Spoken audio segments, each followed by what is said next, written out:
How's it going, everybody? Welcome back to New Mexico State Men's Basketball News.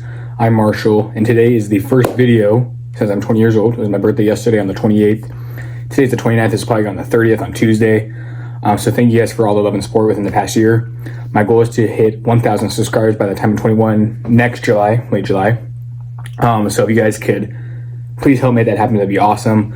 I'm going to do my best to make the best videos I can, shorts videos, main uploads like this. But it can't be done without your guys' help, without spreading, the word about me and all that. I feel like I'm Las Cruces. A lot of people on campus I've recognized, the past couple of years from the YouTube channel where they've recognized me and all that. So hopefully that can continue to happen. And if you're not subscribed yet, please subscribe, because I think somewhere between 90 to 95%, or maybe even higher, honestly, I think 97, 98% of the people that watch my videos are maybe all from the shorts videos, and they're not subscribed. So just hit the subscribe button, because if you do that, then definitely have a whole lot more subscribers. At 677 right now.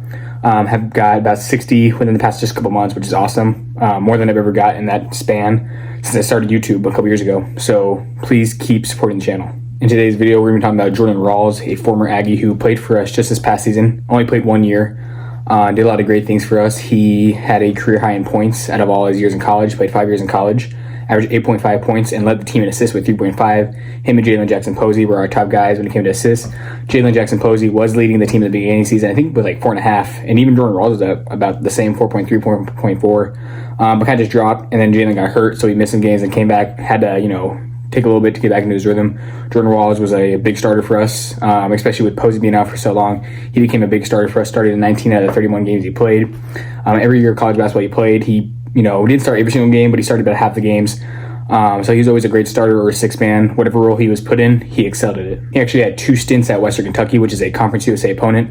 They've been in Conference USA for some time. He played there for his freshman and sophomore year, and then played his junior year at Georgia State, where it didn't go as great. He had his worst year statistically at Georgia State, only averaged about 5 points a game, but went back to Western Kentucky, and then all the coaches left. And then he decided to go to Mexico State, where all the coaches left as well. But he trusts Coach Hooten and did a lot of great things. I was watching this video. He did like a little podcast style video with the hoop truck. So you guys should go check that out on YouTube. It's even on his Instagram. I think he reposted and all that. So it was actually really good. I didn't watch all of it, but I watched a good majority of it. And Jordan was talking about how he hurt his left shoulder in a scrimmage. I know they scrimmaged against Eastern Washington, which is actually pretty close to where I'm at right now in Blaine. I think they played in Eastern Washington, so I'm not sure if that was the game he's talking about. I think they scrimmaged against another team.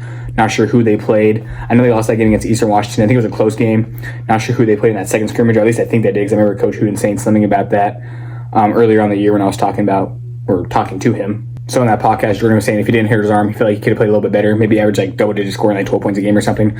But he still had a great year, and like I said, averaged the most points he did in his whole career, not by a whole lot, because he had some seasons at Western Kentucky where he was averaging, just under 8 a game or just over 8 a game, which is what he was doing at New Mexico State. Like I said, at Georgia State was a little bit more of a down year. He only played 9 games, only starting 2 of them.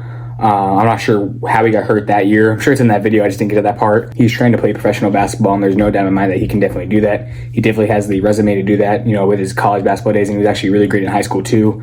Was on some stacked teams and did a lot of great things. I think he averaged like 30 a game, or he had some games where he just went off scoring wise. I believe he's heard from some teams in Germany and then maybe Italy or somewhere else. I can't remember. I know for sure Germany. Can't remember where else. There's no doubt in my mind, though, whatever team he's on, whatever role he's in, whether it's a starting position or coming off the bench, leading the second unit, I'm sure he'll excel at it just like he did in college and even high school as well. Jordan was just always an impactful player on every team he was on ever since he was a freshman. His freshman year averaged about 8 points a game, just under 8 at 7.9 for Western Kentucky. His freshman year, like I was saying, so he was just always dominating, always a killer. I wish he would have progressed a little bit more. Like I said, if he didn't have that shoulder injury, he might would have played a little bit better his final season. But his stats were really similar every single year he played. Like I said, he had that little bit of a down year, Georgia State, scoring and shooting wise. But again, he was hurt, didn't play a whole lot of games that year. Been cool if he would have used that as a redshirt year and he could have got an extra year of eligibility.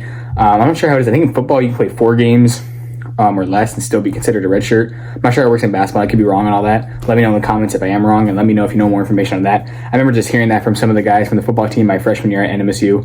That's what they were telling me about. It's actually nice doing this video on Jordan, because he's actually a guy I was able to watch last season, and a guy I will be supporting, trying to watch play professional league basketball, whether it's on TV or something like that, whatever team he plays on. Not too sure. He'll be a part of a bunch of guys who play professional basketball after playing, for NMSU, guys like Teddy Allen, Serge Barry Rice, guys who made videos on in the past. Like I said, Jordan's a guy who actually was able to watch a lot of these other guys that make videos on from former Aggies. Were playing when I wasn't at the school, or just didn't know who they were really at the time. So I had to go back and watch highlights and all that. Know who they are now, obviously. But Jordan's a guy I got to watch a lot, and I'll be able to throw his highlights on the screen, which you guys have probably already seen and will continue to see, or maybe even seen right now. His game is really well, really great. Really hard worker. Plays pretty solid on the defensive end. That's not his strength. I would say his strength is definitely shooting, scoring the ball. He can shoot the midi pretty well. He can also shoot the three ball a little well. His form is not bad. Not the greatest form in the world, not the prettiest shot, but he can still knock it down. His free throws were pretty consistent. He shot about 75 to 78%, which isn't horrible. Could definitely be better for a guard, but not bad at all. We'll take that. His sophomore year, he shot everything around 90% from the free throw line at 89.5. So really great there.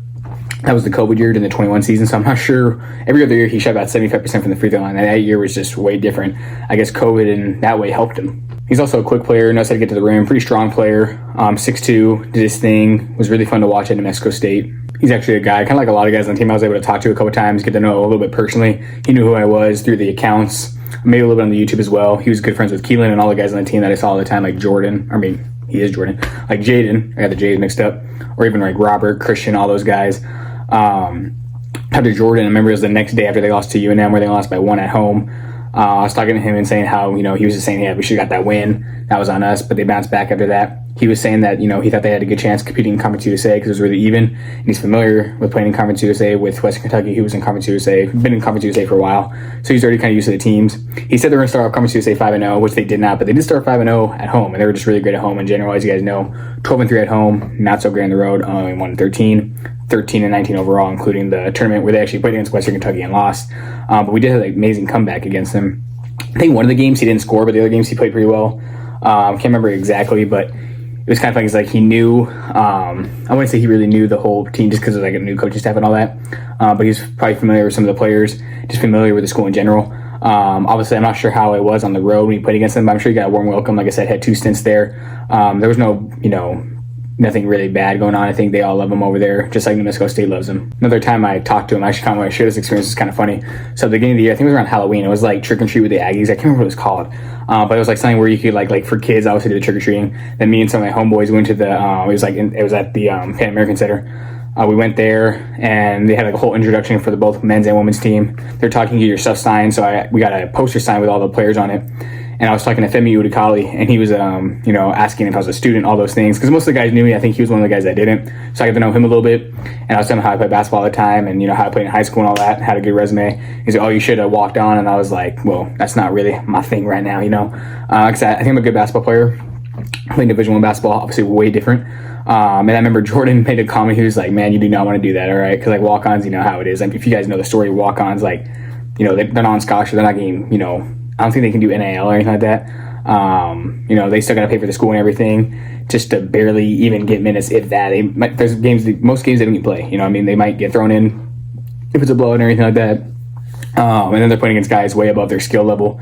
So I remember I was talking to him a little about that, but he's a great guy overall, really cool. Like I said, I think I'm a good basketball player, just not Division I. I actually have a video of me dunking, so I'm going to throw that up right now. Yes, your boy can get up a little bit. Even though I'm not a Division I talent, I think at New Mexico State, out of everyone who's obviously not on the team or associated with the team, I would say I have a shot at being one of the top guys on campus when it comes to basketball. I'm not trying to speak outlandishly. You might be like, oh, how do you know? You don't know all these people. Well, I go to the activity center a lot, and that's where most of the guys on campus go to hoop. And in intramural basketball, a lot of guys go hoop there, and I dominated in those leagues the past couple years, and hopefully I can continue to do that. I remember my freshman year, both co-eds mixed with men's or women as well. And then there's obviously just the men's league. For both of those leagues, I shot 100% from the free throw line. Didn't miss one. This past year, I missed a couple free throws. Probably shot like 97%. Obviously, I don't keep stats or anything like that, but I try to keep it in mind because I'm more of a stats guy. Not stats classes, though, because that's not fun. I've heard that's not fun. I don't want to do that. But I played men's the past couple seasons, probably averaged 20 to 25, or even had some games where I was scoring 30. And then co-ed, with it being girls and guys, those games are a lot more lenient, a lot less pressure, and I just, cook. I'm not even going with my best. I had a game where I had like 52. Had another game where I had 50 against some old guys that went to my high school. When I had 52, I had 52 against some guys who started for their high schools, for some top high schools in the state of Mexico, and I was just killing it, you know what I mean? And you could be like, oh, well, no one's trying, which we weren't, but when I was starting to cook, they were trying, and that's when I started to try, and I just drove to the rim, used my strength to my advantage. It was awesome. Speaking of strength, I was able to hit 200 pounds for 5 reps, which is the most I've done, which is awesome. Hopefully that means I can hit 225 or 230 possibly on bench, which would be awesome. I don't know if bragging on myself, I was kind of just going on the story about talking to Jordan about basketball skills and all that. I remember Jaden was there listening to the conversation a little bit as well. Hopefully they have another thing kind of like that this upcoming year, where we can get stuff signed, because I don't know why I didn't. I have this basketball. I don't have it here with me. I think it's in Cruces or it's in El Paso. I can't remember which house I left it at. It's at one of my friend's places. I will show you guys in a future video within a couple weeks. It's an NM State basketball. It's like NM State. It has like all the colors, black and red. It's really nice. So this year I'm going to go get that signed by this team. I should have done it last year. That'd been awesome. But this team has a chance to be a lot better. So maybe it's a good thing. And maybe if this team does some really great things and makes the tournament, that'd be awesome. Not saying they will. No, don't quote me on that. But if they do, that'd be cool to have the ball from that. Another funny thing I want to mention from that hoop truck video, the guy, I can't remember his name, but he was a great guy. He seemed like he was awesome in what he was doing, really professional. He asked Jordan if he could beat Bronny in a one-on-one, and Jordan said he could cook him. And I'm going to side with Jordan on that one. I think he could. I could be biased because I'm an Aggie fan, obviously, and I'm going to support Jordan, what he's doing. But, I mean, stats-wise and watching them both play, I never watched Bronny play live, obviously. But if you just watch their highlights, Jordan definitely scored a lot more points, definitely had a way better high school and college basketball career. Jordan wasn't bad in high school either. He was a top player for a really top team. So maybe if he was on a team like Jordan Rawls, he was still on a great team, but not as great as Sierra Cannon, maybe Bronny would have put up similar numbers as to what Jordan Rawls was scoring in the 20s or 30s.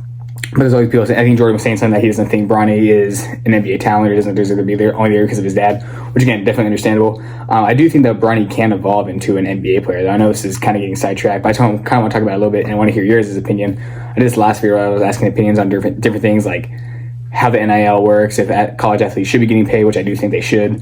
Also asking things about like who you think's going to win the national championship this year, which again, I would love New Mexico State to do that, but chances are pretty slim for that to happen. But it'd be awesome if it did. Really awesome for the city of Las Cruces and for the state of New Mexico. I don't think Bronny's obviously an NBA player right now. I think he could definitely evolve into it, though. I think it'd be kind of crazy to say that he can't. He'll definitely be a G League player the next couple seasons. And yes, he's mainly only there because of his dad. But it's not like he's not a good basketball player. He's definitely worked hard, really athletic, and can definitely evolve. Played pretty well in the last couple games of the Summer League. Starting out kind of atrociously shooting the ball. He had that one play where he got dropped, but he had some good defense overall. Had some steals, deflections, blocks. Overall, he showed that he deserved to be in the Summer League. The whole actual NBA and G League is a little bit different. I think he can be a pretty decent to solid G League player for the next year or two or longer, however long he's there. And hopefully he can evolve into a somewhat decent NBA player. I think his ceiling is him being like a 8th or 9th or 10th man for a, solid NBA team, I would say. Nothing more than that. I would love for him too, though. I've been supporting Bronny since he was in high school. I've just been watching his games. I've always liked his game. I've always liked the way he plays, because he plays really smart. He's got that smart IQ from his dad, obviously. So again, this video is not about Bronny or me, it's about Jordan, but kind of just want to talk about those things as well. Yeah, so overall, Jordan's a pretty good scorer, can shoot the ball well, gets his teammates involved. He's always leading his team in assists. He's a solid PG and will do great things overseas, in my opinion. He's just a great player to watch. Again, defensively, he's not the greatest, but he's also not the worst. I wouldn't say he's a bad defender. I wouldn't say he's an amazing defender like other Aggies that we've had in the past. But he definitely will work his butt off on the defensive end. That's why he got a whole lot of minutes. I think he played 30 minutes a game this last year, which is the most he played in college basketball, which makes sense. He was a fifth-year senior. We had a lot of fifth, sixth, even fourth-year seasons and all that. I think some sixth-year seniors like Casey and Jonathan. And let me know if you guys want me to make videos on, because Jonathan and Casey are the other seniors from this last year's team. I can always make videos on those guys, or former Aggies from this past year's team that I was actually able to watch live, so I can get more of analysis on them. One other thing I want to say, which I wasn't even thinking about saying until I spoke up about the seniors, and on senior night, Jordan Rawls had about 5 points. He didn't have his greatest game, but he still put on a show for a little bit. He had a corner three, had a nice lay. He actually had a game against Liberty where he could have had a game winner, but missed it, was frustrated. Still got that win, though, against Liberty. That was the same game that Robert Carpenter threw that punch, but he's back, and I'm sure he's learned from that. He's going to do great things for us, along with Jordan doing great things overseas. Another funny thing I do want to say before I get into what I was going to say, remember when I was talking to him about after that UNM loss, he had this stretch where he missed 2 free throws, and right after that I got the rebound. I tapped the rim. I was thinking like, bro, you probably just got upset at yourself for missing those free throws, had to go out and kill. If he made those free throws, his percentage would have been slightly higher. On senior night, his parents couldn't be there for whatever reason. I'm not too sure why, which is a little sad, but at the same time, his teammates were able to celebrate with him. And, it was really awesome. I might have the video. There's videos online, but I don't want to get copyrighted or anything like that. So if I have the video on my camera roll, I'll show that. If not, I'll just show him the senior recognition. Might be a couple minutes, but I'll show you guys that right now. Our next seniors appeared in 29 games this season while starting 19 of those games for the Aggies. His best performance came this year against Louisville on November 26th, where he put up 20 points, 4 rebounds, and 2 assists. On the year, he averaged 8.6 points per game, and has led the Aggies in assists this season with 105 total. From Chattanooga, Tennessee, please put your hands together for number 2, Jordan Rawls. So Jordan.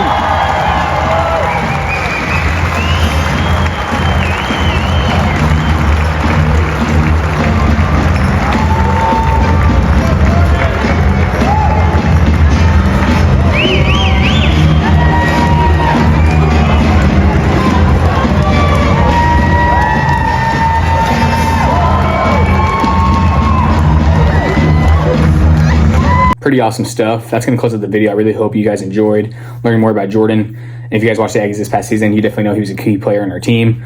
Really like this shirt. I haven't worn the shirt for a video, which I'm kind of surprised I didn't. It was kind of in the bottom of my suitcase because I didn't really take anything out because I'm only here for a couple months, obviously, until I go back in a couple weeks.